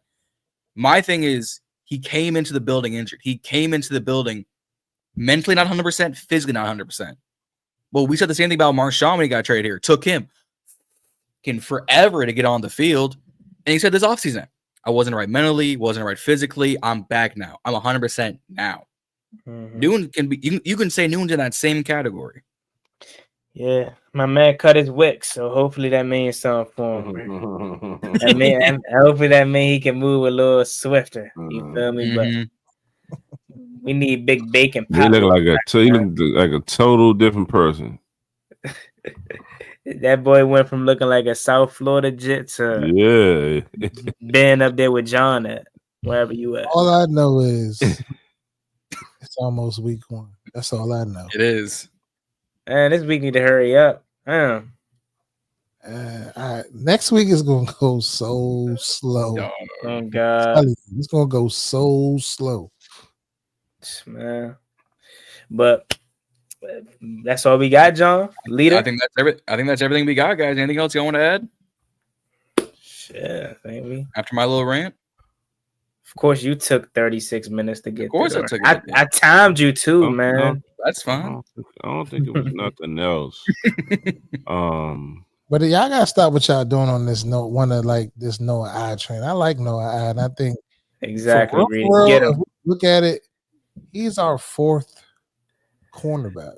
Get him, Reedie. They've been trying to. So like, and that's the thing. Like, we trade him when we get a 6th round pick, or what was the comp that you said he was going for in the chat, John? I said you'd be good if it was just straight up. You could probably get a 5th. One of y'all was saying a 3rd, and you were off your rocker. No, yeah, and I was like, I was just asking. I don't really know. I said a 4th at best, depending on how desperate a team is, but ideally more like a 5th. But I also was saying maybe you get 2 picks to kind of offset that. Not for Noah I. Not. I think unless you got like a 6 and a 7, you weren't going to get more than a 5 for Noah I. The fact that John's going off the deep end again. Thielen and a 6th went for a 5th and a 4th and a 5th. Because we put in the chat this morning. Because Minnesota's also desperate for a receiver because Addison, again, can't stay off the roads. So, sorry, but he goes back to KOC, to Jay Jettas, another white quarterback in Minnesota. Oh, my God, Thielen back. So, Noah I was going to go for, at best, a 5th. It would have been Noah I and a 6th for a 4th if we were going to get that. I didn't. Go ahead. Maybe you could finesse Miami. Don't they need a cornerback? Isn't he also a former Dolphin? Yeah, he got drafted by them in the 1st round. Yes, I mean, unless they seriously go through all those injury bugs again, I don't see that happening. If it happened, it would have been done by now. Because like Mekhi Blackman got traded, and I was like, all right, we just traded anybody today. Don't trade my man Noah, bro. This cornerback room is perfect how it is, and the second you trade Noah, that you're tapping into the depth that once was, and now you're one step closer to having to call up Colin Vickers. If anything, I feel like Cliff Kingsbury right now, bro. What a play sheet at, man. Hey, Juan, you should go to the game with the headset on. Yeah, your polo on like always. Yeah, I'm gonna do that with the play sheet. Yeah, it don't be the polo. The polo be cool. It be the khaki slacks. The shorts, the slack shorts. Yeah. Personnel assistant Gotti in the building, y'all. My man be out here. He look like a real. Hey, bro. Y'all say me and Zee be at each other. Y'all two be at each other. I like it though. We gotta keep it going, bro. It's hilarious. Burgundy one coming too. I've been keeping my eye on a Burgundy collar jump, so that's on the way.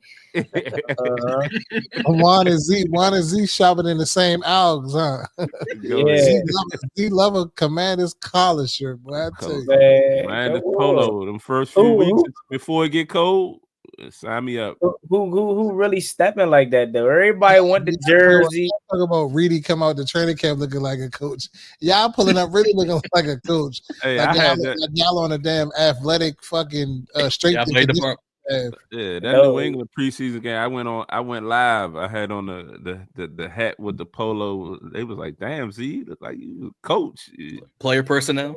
Reedie was the coach. I'm the athletic head trainer, bro. You know what I'm saying? With the khaki shorts, you know what I'm saying? The nutritionist and all of it. Yeah. Oh man. Now, Juan, the motherfucking PR guy, dude that be in the back, Charlie be talking about. We got time for 3 more. Yeah, good. He be in the back just wrap it up. Hey, nah, but for real though, like we really about to be on Hard Knocks in a few months, bro. I'm just I ain't gonna hold you. Mm-hmm. I'm not gonna hold you. Hopefully by that time we looking shit. We got 10. When is it? November, December? Yeah, November, December time frame. Yeah. Hopefully we lead in the NFC East.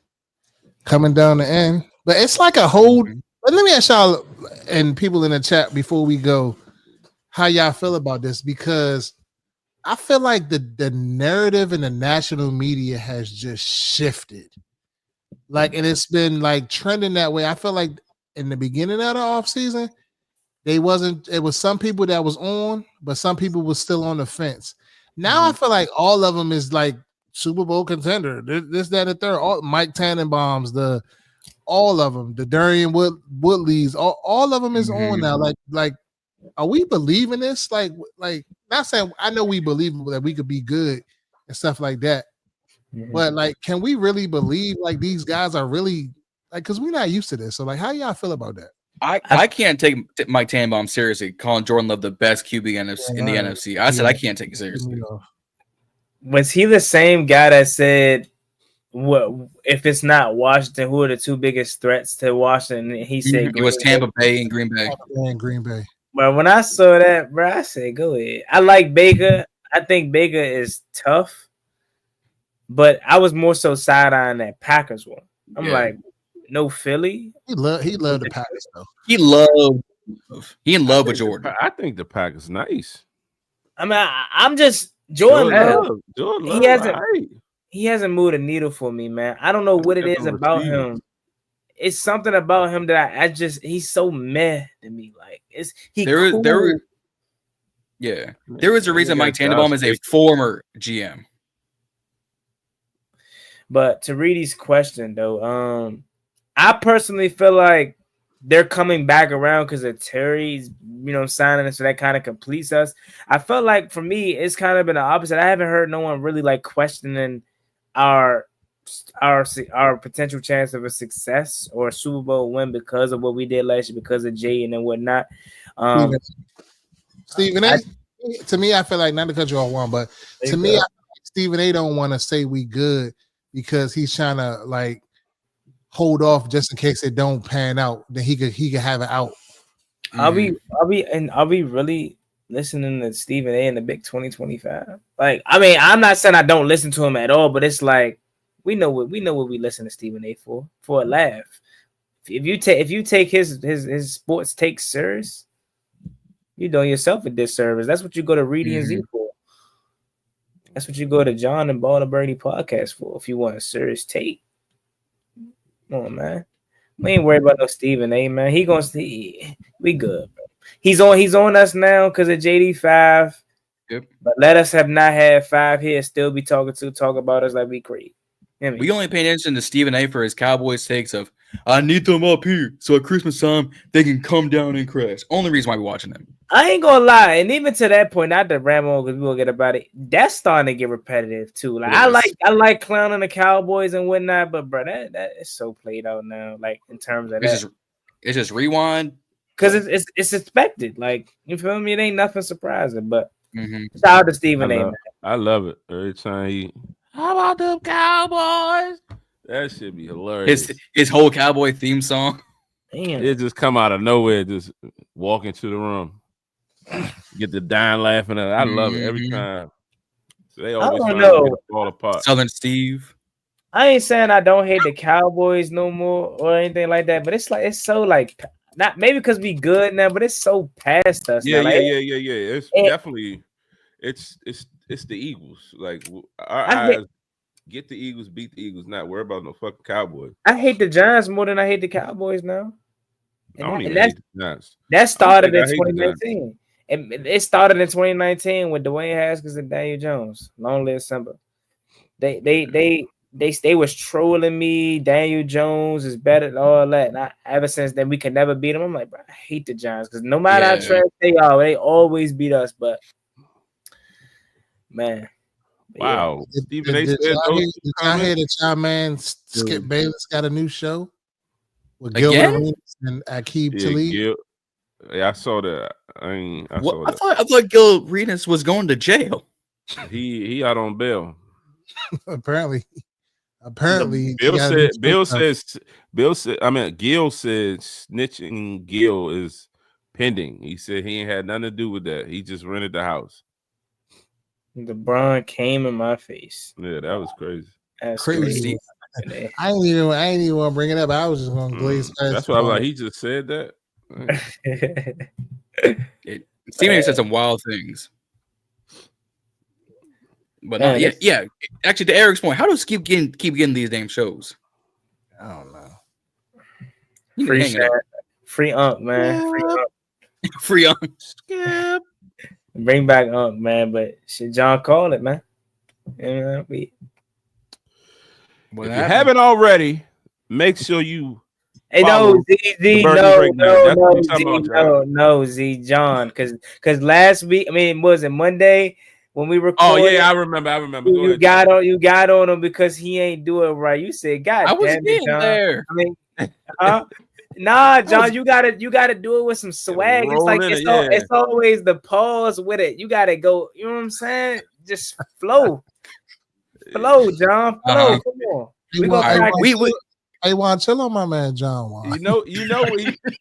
That's how he be when he light up. If you haven't already, hey, we getting out the hell out of here because it's past all of our bedtimes. Before we got here, don't forget to like and subscribe, y'all. We're on our road to 200 subs, 250, 350, 500, 1,000. We on the road here on the Burgundy Breakdown. I almost plugged my own name. Change your name. Change BIB trademark patent pending. BIB trademark patent pending. But no, so don't like, share, and subscribe here on the Burgundy Breakdown. Like I said, road to 200, 300. Gonna keep on. We at 109 right now. Y'all keep doing y'all thing. Instagram, y'all doing y'all thing. Twitter, TikTok, the whole nine. Y'all subscribe to us here on TBB. Subscribe to Reedie and Zee on their show, on their channels, on their platforms. Getting them to what 2,000. Yes. 2,000. 2,000. There we go. Y'all subscribe to One Guy Talking Sports. He's been having like 24 hours of content. Man, craziness. Non-stop content. It is insane. So shout out to Juan. Check out that video he just put up with Lake Lewis, man. Yeah. Lake and the Kings. It's with two of the Kings. Yeah. Out here working, baby. Oh yeah. And before we go, shout out to the Kings, man. They put on a good event, man. Man, that's good for this community. This audio aside. This community. What'd you say, John? It's an audio aside. Go ahead and mute that out, John. But yeah, shout out to the Kings.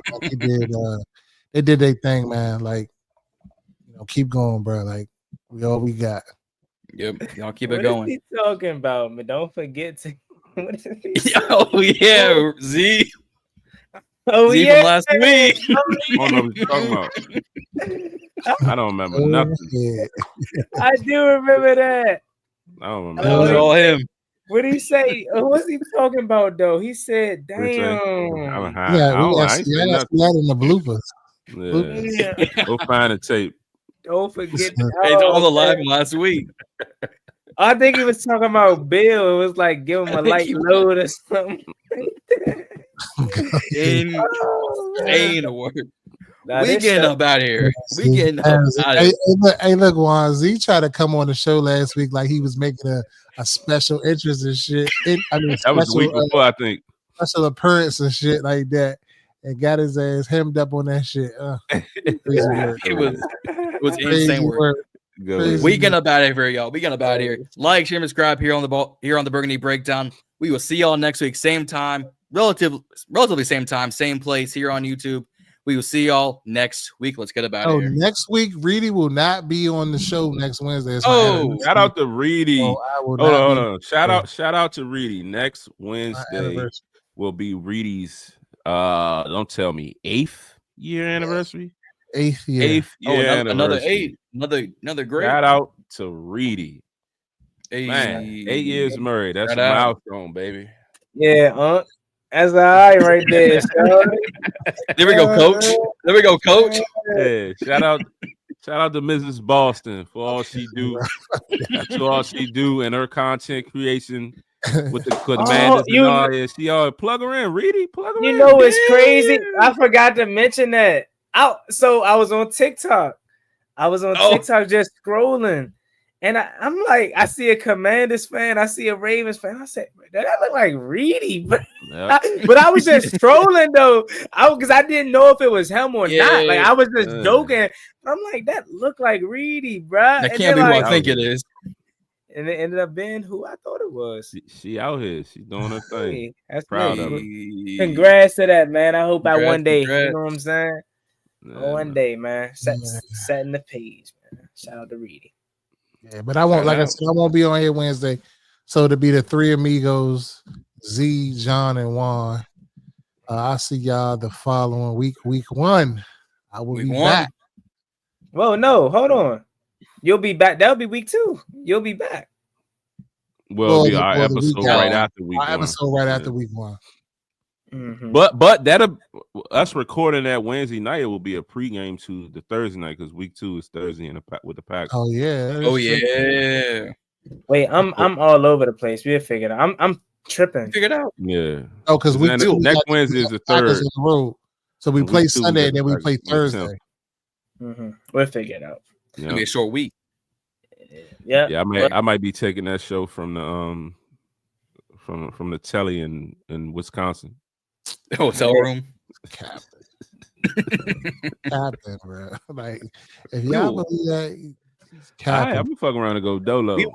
We will wait and see when that happens. Let me know if you want to go to Atlanta. I might fade it. It's more than certain lockdown. I say 88% right now. But more than likely it's super locked. Me and Tone. Hey. I bet. Reedie. I mean, Z, if there was a time to go to Wisconsin, you better do it now. Yeah, that's what I'm saying. I want to before it get cold. Or it get tundra. Around play them in the playoffs, it'd be cold as shit. That's why I think we're gonna frown, but we'll say that for that time. We'll say that for that time. Okay, we'll save it 2 weeks. Mm-hmm. Yeah. Holla at y'all. See you all next week. That's Reedie. I'm Z. There's Jon, and here's Juan. We're out.